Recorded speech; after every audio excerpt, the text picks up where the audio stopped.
چلی جاؤ. تم ان کی زوجہ ہو نائلہ، مجھ سے زیادہ تم ان کے نزدیک ہو. جاؤ مریم، تم اپنے باپ کی چہیتی ہو. جاؤ.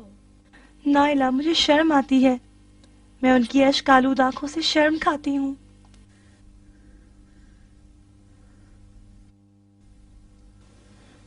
ڈرتی ہو تمہارے شوہر کی وجہ سے تانا دے؟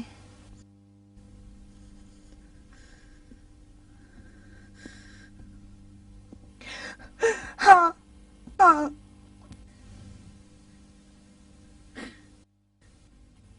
مروان مروان، کاش تو اپنی ماں کے پیٹ میں ہلاک ہو جاتا. کاش جب تیری محبت میرے دل میں نہ تھی تو اسی وقت ختم ہو جاتا. لشکر شام، کیا خواب ہے، کیا خیال ہے.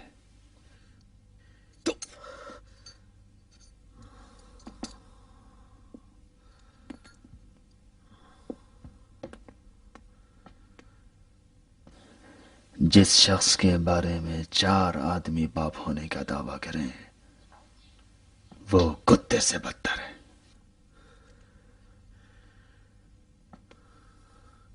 جس وقت ہندا نے شرم کے مارے تجھے بیابان میں جنم دیا، کاش درندے تجھے پھاڑ کھاتے.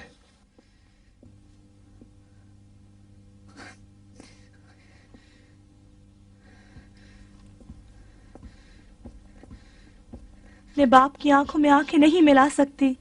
نائلہ مجھے بچا لو. تمہیں آواز دی ہے مریم، تم جاؤ. آنکھیں نیچے کر کے چلے جاؤ. جاؤ مریم.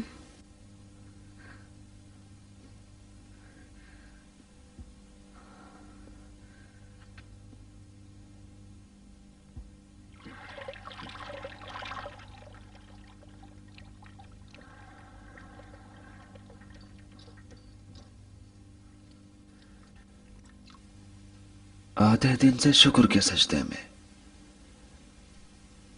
لگتا ہے مدد کے لیے جنات کے لشکر کو بلا رہے ہیں. پلوائیوں کو تو میری جان چاہیے، وہ سجدے میں پڑے کیا کر رہے ہیں.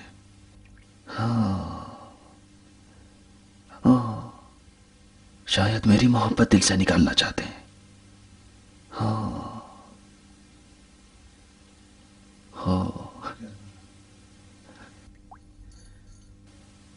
امو جان، امو جان، امو جان.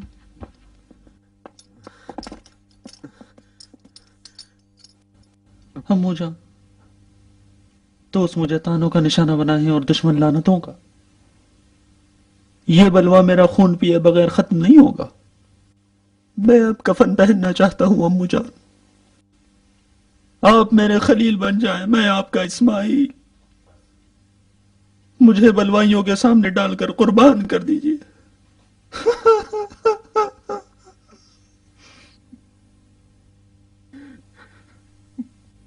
چلو اٹھو.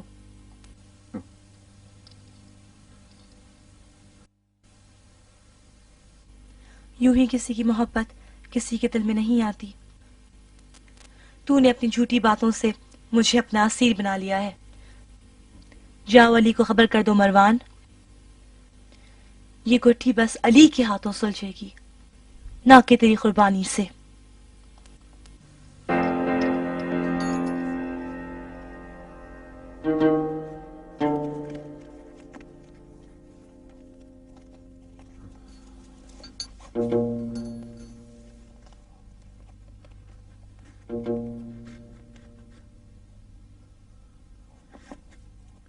علی عیسیٰ کے حواری تھے اور محمد کے صحابی.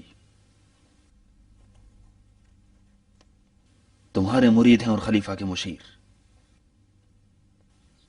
میں خود خلیفہ کا عاشق اور جانثار ہوں، جس طرح ابو ذر تمہارا عاشق اور دوستدار تھا. یونس و یوسف کی کیا غلطی تھی کہ ایک کو مچھلی نگل گئی اور دوسرے کو کنویں نے لے لیا. ہماری وہ خوش نصیب عاشق قوم تھی جو خود تو رہ گئی لیکن اپنی آرزو کو بالائے صلیب دیکھا. علی، بلوائی اگر میرے خون پر اکتفا کریں تو میں اپنی گردن ان کی تیغوں کے حوالے کر دوں گا، مگر اس شرط کے ساتھ کہ تم میرے اور ان کے درمیان حکم بنو۔ یہ لوگ تمہاری بات سنتے ہیں، اگر یہ خلیفہ کے خون کے پیاسے ہیں تم انہیں منع کرو، اور اگر منع نہیں کرتے ہو تو گویا تم انہی میں سے ہو۔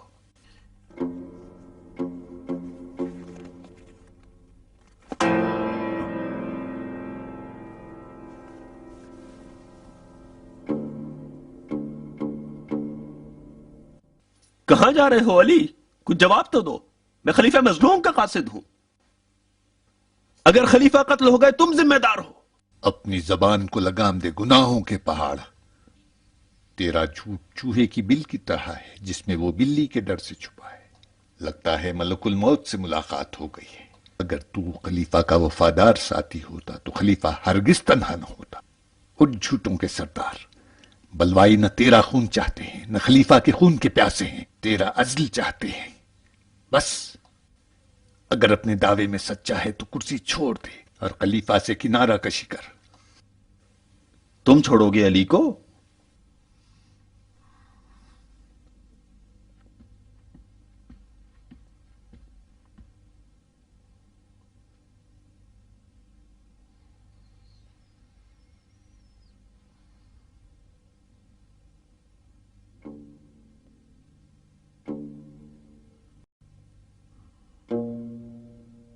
خدا ہی بچائے مروان، یہ شخص تو اپنے پیروں پر بھی رحم نہیں کرتا۔ عمار، ہم لوگ تو مصر سے عراق تک ظلم کا خاتمہ کرنے آئے ہیں، ہم علی کے سہارے کھڑے ہوئے ہیں، لیکن وہ سیدھے منہ بات نہیں کرتے، چلے گئے بغیر کچھ کہے ہوئے۔ ابن ادیس، اس حکومت کا علاج تلوار سے نہیں ہو سکتا۔ اگر علی کو مشکل کشا سمجھتے ہو تو شہر پیمبر کا محاصرہ توڑ دو اور اپنے شہر واپس چلے جائیں۔ عمار، کیا ضمانت ہے کہ ہم لوگ جائیں تو خلیفہ ظلم سے باز آ جائے؟ عمار،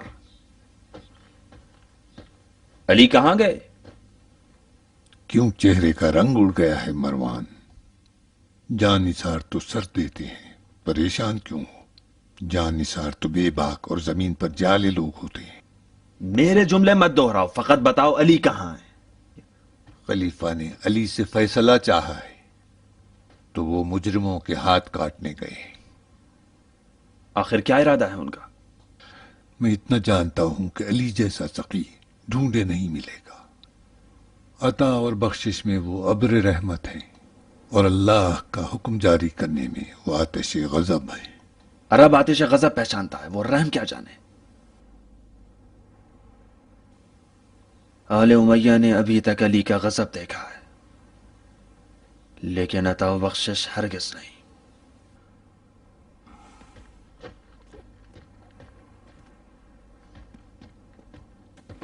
اے ابن ادیس، جو آگ تم نے مصر میں لگائی ہے اسے دریا نیل بھی نہیں بجھا سکتا۔ اگر مظلوموں نے یہ آگ لگائی ہے تو کوئی حرج نہیں۔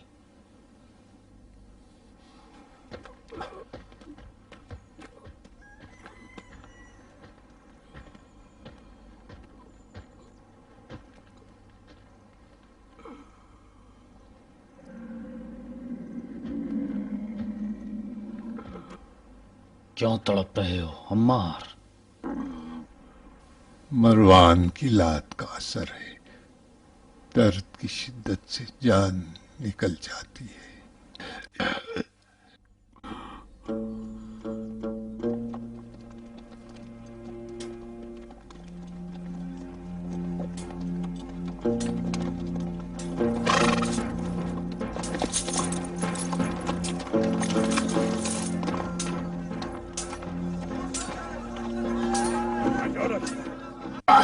مار حارث، جانے نہ دے، چھوڑنا نہیں، مار، شاباش، واہ بیٹا واہ، مار حارث،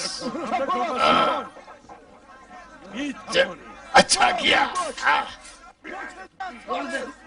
مار حارث مار، چل حملہ کر، مار، ہمت کر کے، حملہ کر، ہمت سے مار، حملہ کر ہرگوز، حملہ کر۔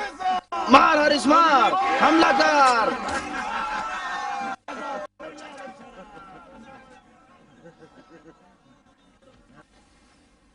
مرحبا بیٹا، روٹی جو تم نے کھائی ہے حلال ہو، تم نے جو روٹی کھائی ہے وہ حرام ہو، حرام.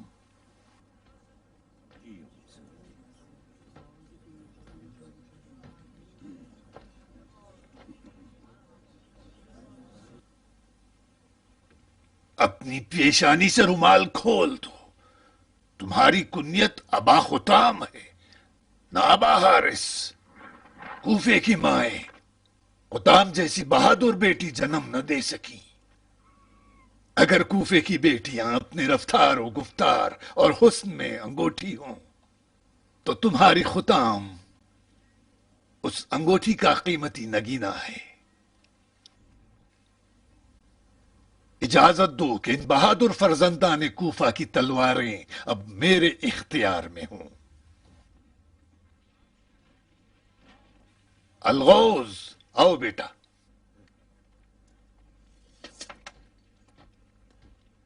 امو کا ہاتھ چومو.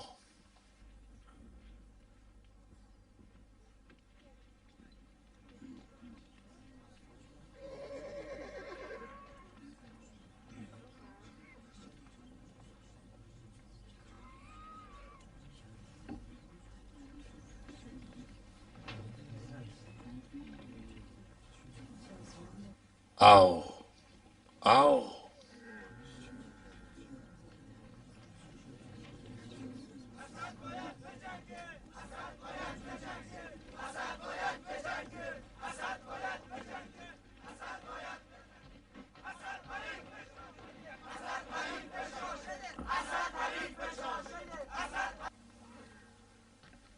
طلحہ بصری کی آنکھ ہے اور زبیر کوفے کے کان ہیں. مصری اگرچہ اندھے اور بہرے ہیں لیکن زبان دراز ہیں. کیوں زبان درازی نہ کریں جبکہ ان کا رہبر ابو بکر صدیق کا بیٹا ہے جو ام المومنین عائشہ کا بھائی ہے اور علی کا منہ بولا بیٹا. مصریوں کے 4 آنکھ اور کان ہیں. مصر میں ان کے پاس عثمان کا منہ بولا بیٹا ہے اور مدینے میں عمرو عاص. علی اب قضاوت خود کریں گے. خلیفہ منبر پر جا کر توبہ اور استغفار پڑھیں گے. اب تمہارے پاس رکنے کا کوئی بہانہ نہیں ہے.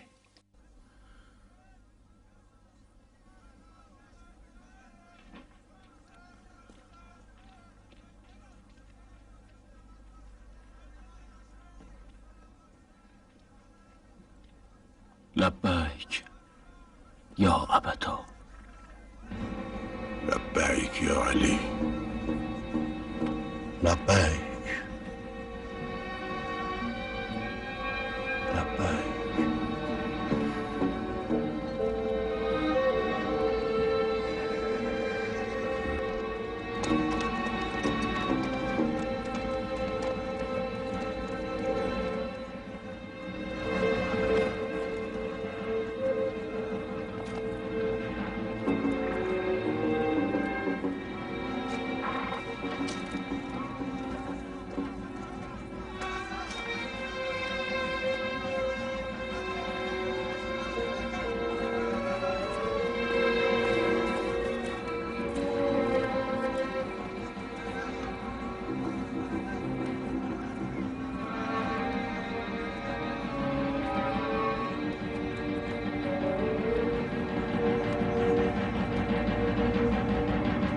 رک جاؤ ابن ابو بکر.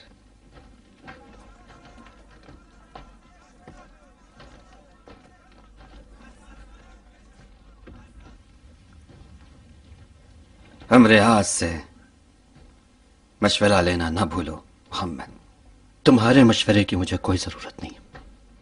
علی مجھ پہ عقد پدری رکھتے ہیں.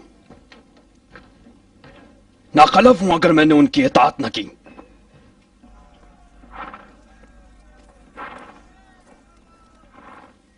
ہم اس لیے نہیں آئے تھے کہ صرف خطبہ توبہ سن کے چلے جائیں. اگر مروان حکومت میں رہے گا تو یاد رکھنا کہ وہ ضرور